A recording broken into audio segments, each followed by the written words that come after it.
2019년 8월 27일입니다. 어제는 월요일이라서 MBC 라디오 이승원의 세계는 우리는 출연해갖고 전주 방화, 여인숙 방화범에 대한 프로파일링을 좀 했어요. 대략적인 프로파일링 부분은 엊그제 올려드린 바와 같고요. 근데 이제 그 짧은 10몇 분 되는 시간 안에 전체적인 방화 범죄와 방화 범죄의 프로파일링에 대해서 얘기하는 게 그렇게 만만치 않습니다. 그게 불가능하죠. 또 특히나 앞에 조국 후보자의 그 재산비례 벌금제 이런 것도 잠깐 설명하느냐고 시간을 허비하는 바람에 전체를 다 못하고 사실 하고 싶었던 전주 방화 용의자는 그 용의자가 영장 실질심사 들어가면서 마스크를 벗었죠. 자기는 무죄를 입증할 거다라고 딱 했어요. 사실 그거는 보통 범죄자들이 자기 신원이 드러날까봐 꽁꽁 고의정 같은 거 보세요. 꽁꽁 숨기잖아요. 그러니까 살인범들의 행태와 방화범의 행태는 상당히 이례적이죠. 특이하죠. 그리고 그 동기가 뭔지를 찾으면 사실은 쉽게 이해할 수가 있어요. 그걸 설명해 드리려고 했었는데 시간이 오버돼 갖고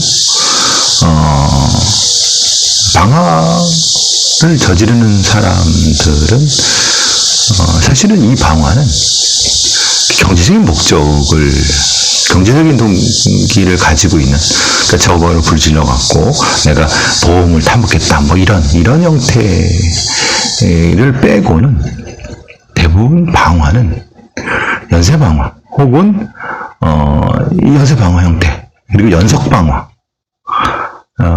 연결됩니다. 연속방화는 불을 지르며 다니는 겁니다.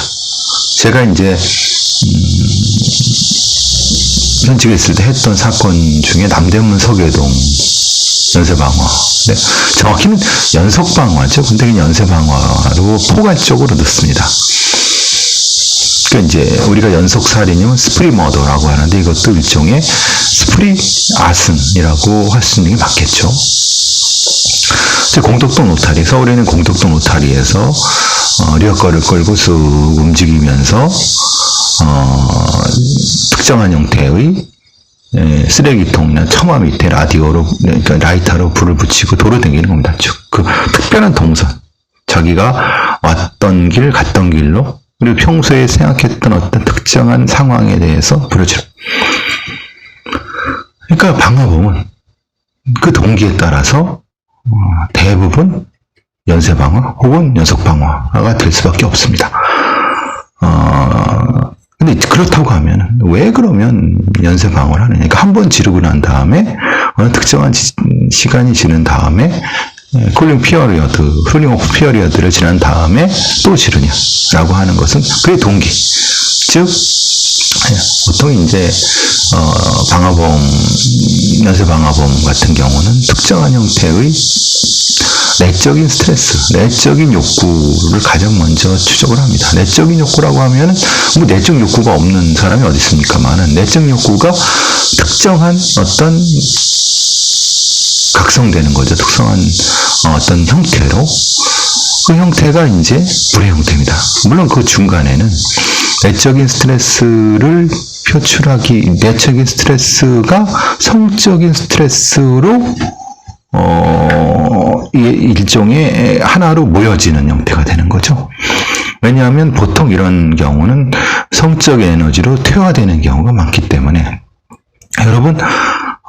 여러분의 삶을 사시면서 즐거움, 삶의 행복 이런 것들이 다양하게 있을 수 있죠. 먹는 기쁨도 있고 사랑하는 섹스도 있을 수 있고 성취 동기도 성취 같은 것도 있겠고 여러 가지가 있지 않습니까?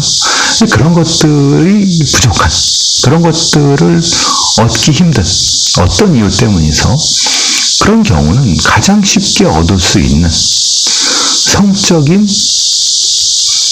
욕구로 한쪽으로 이렇게 모이게 되는 형태가 되는 거죠.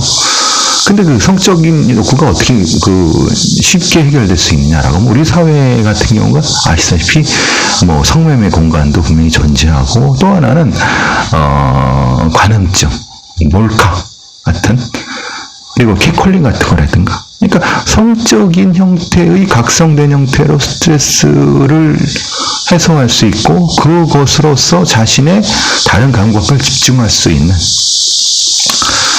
상당히 그 조건이 범죄자로 입장에서는 호조건이죠. 그렇기 때문에 한쪽으로 모이는 겁니다. 그래서 연쇄방화 같은 경우는 자신의 내적인 스트레스를 두 가지, 즉 불을 지른 다음에 그 불에 어느 정도 불꽃이 올라와서 사람들이 당황하고 그 막 타는 소리와 불꽃, 물론 불꽃에 각성되는 경우도 있고 또는 소리에 각성되는 경우도 있고 근데 소리에 각성되는 경우가 더 많다고 하는 사람도 있고요.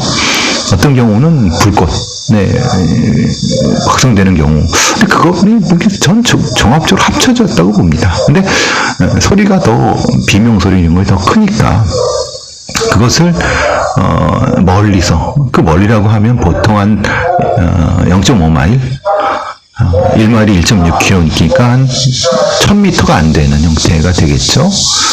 그런 형태에서 지켜보면서 그런 형태를 지켜보면서 어느 정도까지의 이 자위행위를 하는 경우도 있고요. 그래서 정액을 쏟아내면서 그 성적인 스트레스와 만족감을, 스트레스 통한 만족감을 해소하는 그거를 하려면 불을 지른 다음에 바로 그 공간으로 가서 아주 자기가 편안한 자세에서 그 불 지른 거를 지켜볼 수 있는 공간. 그 공간을 마련해 둡니다. 그게 대체적으로 한 블록에서 한 블록 반 정도를 설정하는 경우도 있고요. 또 하나는 불을 다 지른 그거를 해소한 다음에 아니면은 그 과정에서 같이 불을 끌어 물도 뿌리고 사람들한테 소리도 지르고 막 그러면서 일종의 자신의 참여를 하면서 마치 자기가 리더가 된 것처럼 뭔가 중요한 역할을 하는 것처럼 하는 행동들 이게 흔히 말하는 방화범들의 심적인 동기가 되는 거죠. 그것을 왜 그 범죄를 저지르는가에 대한 핵심적인 이유가 되는 겁니다. 자존감을 높이기 위해서.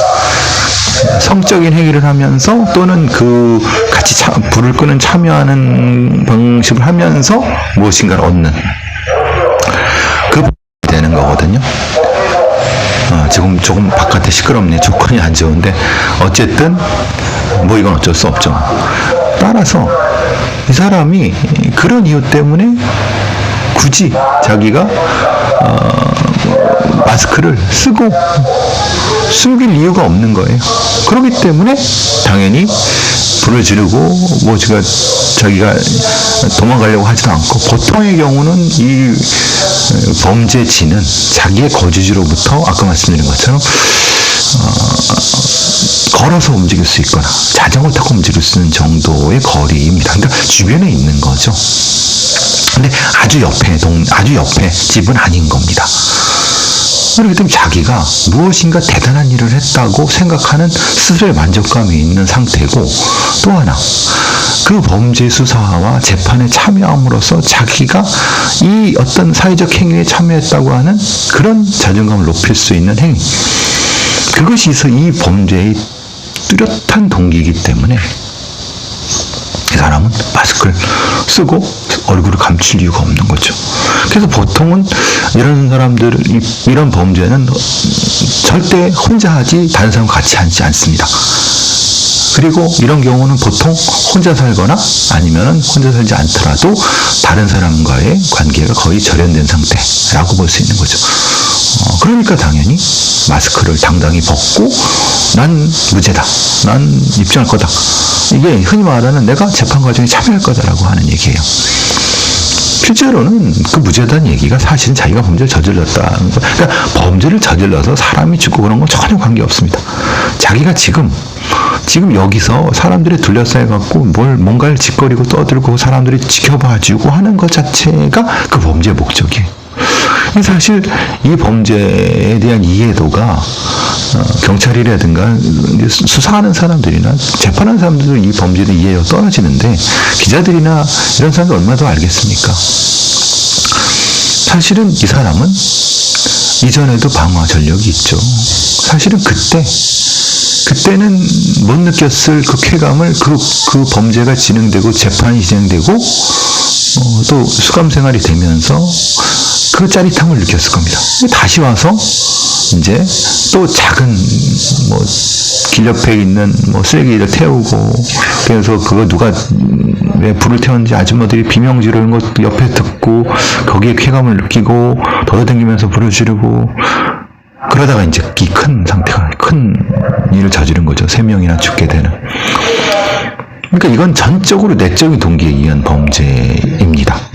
실제로 이 범죄를 해석하고 이 범죄의 중요한 것은 중간 단계에 이 범죄를 예방할 수 있는 기제가 돼야 된다는 거죠. 왜냐하면은 사실은 이 사람이 앞에서 연쇄 방어를 했을 때 지금 제가 했던 방식으로 프로파일러들이 개입을 했어야 되는 겁니다. 즉 그때 프로파일러들이 개입을 하지 않았기 때문에 이렇게 해도 되는구나. 이렇게 하니까 자기가 상당히 재밌구나. 라는 것을 느끼고 사실은 이 사람은 그 불지른 것 때문에 딱히 그렇게 형량도 높게 안 받았어요. 이제 지금은 방화살인이 되기 때문에 거의 무기징역에 가깝게 되겠지만은 그래서 이런 범죄 예방이나 이런 걸 하기 위해서 초기부터 이런 연쇄 방화범들은 프로파일러들이 적극적으로 개입해서 수사 단계부터 재판 단계까지 개입을 하고 또 횡령까지도 개입을 해야 되는데 이 사건은 참 안타까운 부분이 있습니다. 그래서 그런 부분이 사실은 그런 부분은 또 하나는 KBS 기자가 저한테 이 사건에서 물어보는데 사실 기자가 어떻게 알겠습니까? 이 사건에 대해서, 이 방화에 대해서. 그래서 참 제가 이렇게 어려움에도 불구하고 이렇게 말을 많이 하면 이명증이 별로 안 좋거든요. 근데도 말을 많이 전화를 많이 하는 이유는 그런 것들을 기본적으로 좀 많이 좀 가르쳐 주고 싶어서 그런 걸 합니다.